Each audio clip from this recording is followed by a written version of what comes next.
I'm here with Tom Homan. You were a Border Patrol agent for decades and went on to help the Trump administration with immigration.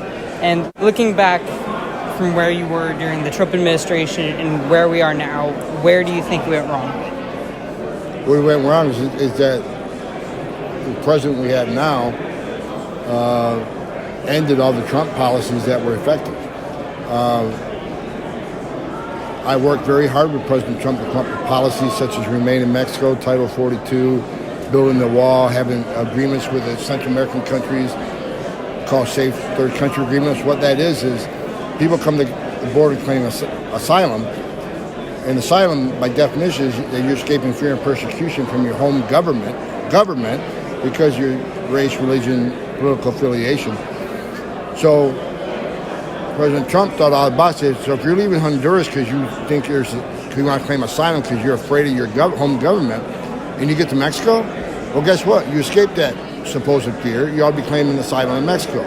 So we made agreements with those three Central American countries to do just that. So the three agreements we had, forcing Mexico to put military on their southern and northern border, forcing Mexico to enforce their own immigration laws, building the wall, Remain in Mexico, Title 42, all the things we did that decreased immigration to a 40-year low. President Biden came in and undid all of it. And the only thing he kept, we had to sue him to put Remain in Mexico back, and he's only doing that half-heartedly. In Title 42, he's not doing what he should be doing in Title 42. Most people are still getting in the country. So what we went from the most secure border, or 40-year low immigration, to you saw this past year, within months, historic illegal immigration, the highest illegal immigration this country's ever seen in the history of this nation. So that's how bad it's gotten. It's gotten from the very best I've ever seen in my career to the very worst I've seen. If President Biden was here, what advice would you give him? What would you tell him? Resign, because, and I mean that seriously, because he is the first president in my lifetime. I worked for 6 presidents starting with Ronald Reagan. I worked for 6 presidents. Every one of the presidents I worked for had some idea how they would like to secure the border. Because they all thought a secure border is smart. Some took it more seriously than others. Some had different ideas how to go about it. President Biden is the first president in the history of this nation that came into office and intentionally unsecured the most secure border this country ever had. Who the hell does that? Because when you unsecure the border, it drives illegal immigration, which means more women get sexually assaulted, criminal cartels make more, drugs come across the border. We got over 100,000 fentanyl overdose deaths in this country this year. It's not a coincidence. At the same time you have historic illegal immigration, you got historic drug flow. And when you have the situation on the border right now where half the Border Patrol, 40 to 50% of the Border Patrol is no longer patrolling the line because they're dealing with this humanitarian crisis and processing family units, changing diapers, making baby formula. If you're somebody in this world who wants to do this country harm, if you want to come and blow something up, after 9/11, we changed a lot of things. You can't get a plane ticket anymore because all the database checks done on anybody wanting a plane ticket. If there's any derogatory information, you're not getting a plane ticket. Visa, if you want to get a visa, we got the visa security program now. We run you through various databases, including DOD intelligence databases. If there's any sort of derogatory information, you're not getting a visa. So if you want to come here and blow something up, what's the easiest way to get here? The same way 1.9 million did last year through the southwest border. And that's what happened. So this immigration crisis becomes a humanitarian crisis, becomes a public safety crisis, becomes a public health crisis because of COVID, and finally becomes a national security crisis. And we have a president that did this all intentionally. So he doesn't deserve to be our president. I truly mean that. Now, we're at a conservative conference, and a lot of people view the border as just a political issue that Republicans use. What would you say to those who are maybe liberal or Democrat? What would you say to them to say, well, this actually does matter to you, and even if you don't live near the border? Wear my shoes for 35 years. See what I've seen.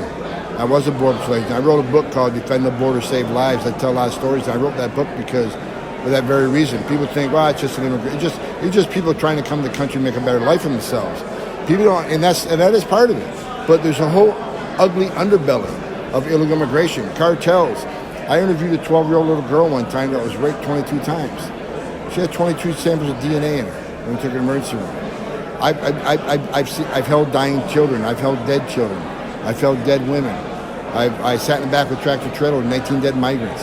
I've dealt with criminal cartels who when an alien couldn't pay the smuggling fee, they call up their relatives and torture them on the phone so the relatives could hear it. So they paid more money. When they couldn't afford it, they kill them.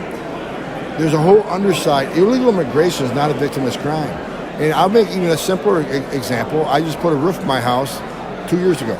I had to call 5 different companies before I found a company that would guarantee me a legal workforce. One of the companies I talked to couldn't do the job. It was too big. There was a father and a son. He employed 20 U.S. citizens, roofers. But was put out of business because he couldn't compete with the other companies who had illegal alien employees that were working for a third of the money.